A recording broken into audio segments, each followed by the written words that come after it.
சுவிஸில் சொந்தமா ஒரு தொழில் ஆரம்பிக்க காத்திருக்கும் சுவிஸ் தமிழர்களுக்கு ஒரு நல்ல செய்தி.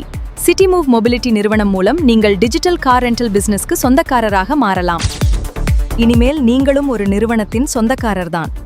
உங்கள் வருமானம் உங்கள் கட்டுப்பாட்டில். மேலதிக விவரங்களுக்கு எம்மை தொடர்பு கொள்ளுங்கள்.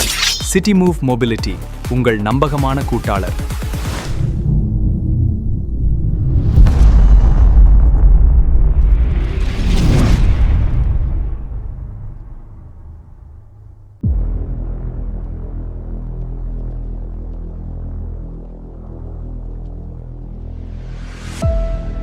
Hi, welcome to Swiss Tamil TV. அன்பான சொந்தங்களை மிக முக்கியமான ஒரு குற்றமும் பின்னணியும் எபிசோட்ல சந்திக்கிறதுல ரொம்பவே சந்தோஷம். இன்னைக்கு நாங்க பார்க்க போகிறது ரொம்பவே த்ரில்லான ஒரு எபிசோட் ஆகியிருக்கும். குகைக்குள்ள புதைக்கப்பட்ட 2 இளம் உயிர்கள் சம்பந்தப்பட்டது. ஒரு திகில் நிறைந்த தீர்க்கப்படாத மர்மமாக நீடித்துக் கொண்டே இருக்கிற ஒரு சம்பவம் சம்பந்தமான ஒரு குற்றமும் பின்னணியும் எபிசோட் தான் இது.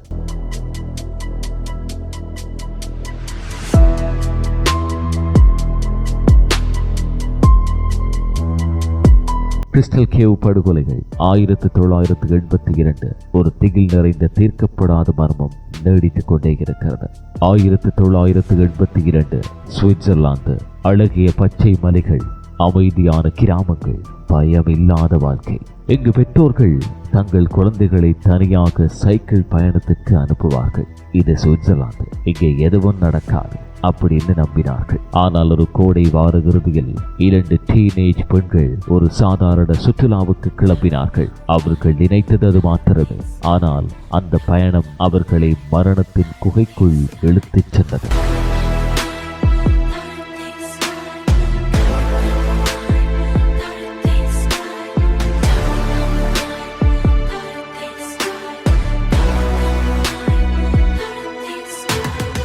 இன்றும் அந்த குகைக்குள் என்ன நடந்தது என்பது யாருக்கும் தெரியாது. சுவிட்சர்லாந்தின் மிக பயங்கரமான தீர்க்கப்படாத கொலைகளில் ஒன்று தி கிறிஸ்டல் கேவ் மர்டர்ஸ். 17 வயது பிரிகிட் மியர், சிரிப்பு முகம், சாகசம் விரும்பும் உற்சாகமான பெண். அடுத்து 15 வயது கேரின் கெட்டிகர், அமைதியான அப்பாவியான சிறுமி. இருவரும் கோல்டாக் என்ற சிறிய நகரத்தைச் சேர்ந்த பெஸ்ட் ஃப்ரெண்ட்ஸ்.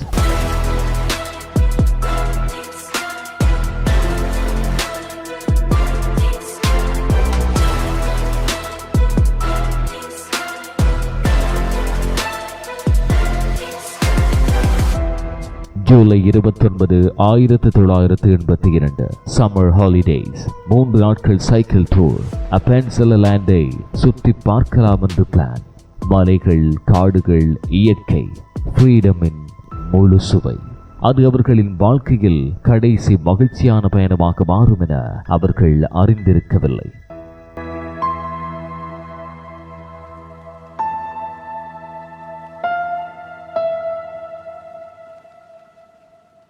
முதல் நாள் ஹெரிசோ கேரின் கிராண்ட் மதரை சந்தித்தார்கள். அங்கே ஒரு ஸ்ட்ரேஞ்ச் இன்சிடென்ட். ஒரு அறியப்படாத ஆண் அவர்களிடம் வந்து ஒரு புகைப்படம் எடுக்கலாமாகின்றார். 2 பெண்களும் சிரித்தபடி போஸ் கொடுத்தார்கள். ஒருத்தர் தோளில் இன்னொருத்தர் கை போட்டு ஹாப்பி கேர்ஃப்ரீ அலைவ். அது அவர்களின் கடைசி அறியப்பட்ட புகைப்படம். அந்த புகைப்படத்தை எடுத்தவன் யார்? ஏன் அவன் போலீசிடம் வந்து சாட்சி சொல்லவில்லை? 40 வருடங்களாகி இந்த கேள்வி அன்ஆன்சர்ட்.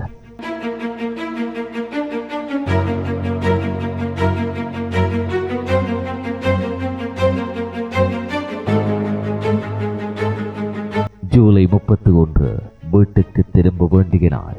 ஓபர்வீட் அருகே கிராஸ்ரோட்ஸில் கடைசியாக உயிரோடு பார்க்கப்பட்டார்கள். ஒரு டிரைவர் பின்னர் போலீசிடம் சொன்னார். அவர்கள் குழப்பமாக தெரிந்தார்கள். வழி தெரியாமல் இருந்திருக்கலாம். மாலையில் அதே சாலையில் அவர்கள் திரும்பி வந்த வேளை ரோட் சைட்டில் 2 சைக்கிள்கள் தனியாக நின்றன. பெண்கள் மறைந்து விட்டார்கள். தேடுதல் நம்பிக்கை மெதுவாக இறக்கிறது.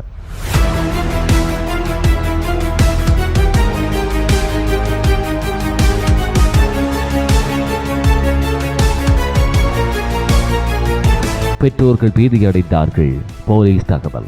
சென்ட் காலன் வரலாற்றில் மிகப்பெரிய சர்ச் ஆபரேஷன். 100கணக்கான போலீஸ், தேடுதல் நாய்கள், ஹெலிகாப்டர்கள், வாலண்டியர்கள். காடுகள், மலைகள், ஆறுகள் எல்லாம் தேடப்பட்டன.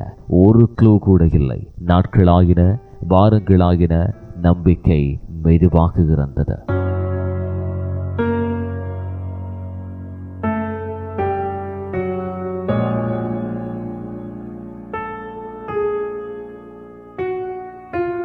குகையில் மரண வாசனை. அக்டோபர் 2, 1982, 9 வாரங்கள் கழித்து ஒரு ஹைக்கர் கோபல்வோல்ட் கிறிஸ்டல் கேவ் அருகே சென்றார். திடீரென ஒரு கொடூரமான வாசனை. அவர் அதை பின்தொடர்ந்தார். ஸ்டெப் ஹில் சைடு, பாதைகள், இலைகள், கிளைகளுக்கு அடியில் பிரிகிட்டின் உடல். 25 மீட்டர் தொலைவில் சிறிய குகைக்குள் கேரின் பெரிய பாறைகளால் மூடப்பட்ட நிலையில். என்ன நடந்தது? பயங்கர உண்மைகள். உடல்கள் மிகவும் மட்கியிருந்ததால் எக்ஸாக்ட் காஸ் ஆஃப் டெத் தெரியவில்லை. ஆனால் பிரிகிட்டின் ஸ்கல் ஃப்ராக்சர்டு வன்முறை தெளிவாக தெரிந்தது. Sexual assault? போலீஸ் உறுதியாக சொல்ல முடியவில்லை. ஒன்று மட்டும் தெளிவு, இது விபத்து அல்ல. யாரோ திட்டமிட்டு கொன்று உடல்களை கேர்ஃபுல்லி மறைத்திருக்கிறார்கள்.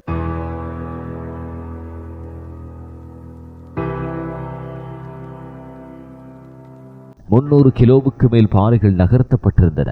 ஒரே மனிதனால் சாத்தியமா? எக்ஸ்பர்ட்ஸ் சந்தேகித்தனர்.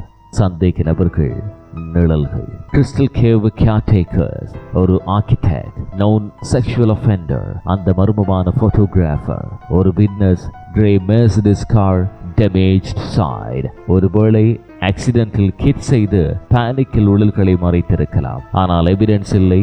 ஒருவரும் தண்டிக்கப்படவில்லை. மிக பயங்கரமான சாத்தியம். அவர்கள் வழி தவறி இருக்கலாம். மலையை நன்கறிந்த ஒரு லோக்கல் அவர்களுக்கு உதவி செய்ய வந்திருக்கலாம். பிறகு something went terribly wrong.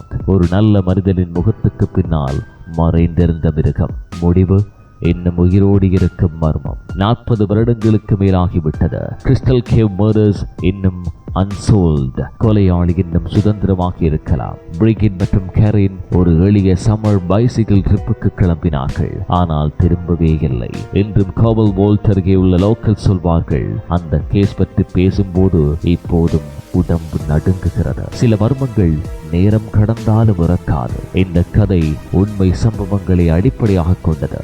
இந்த கிரைம் ஸ்டோரியில நீங்க குற்றவாளியா யார நினைக்கிறீங்க? கமெண்ட் பண்ணுங்க.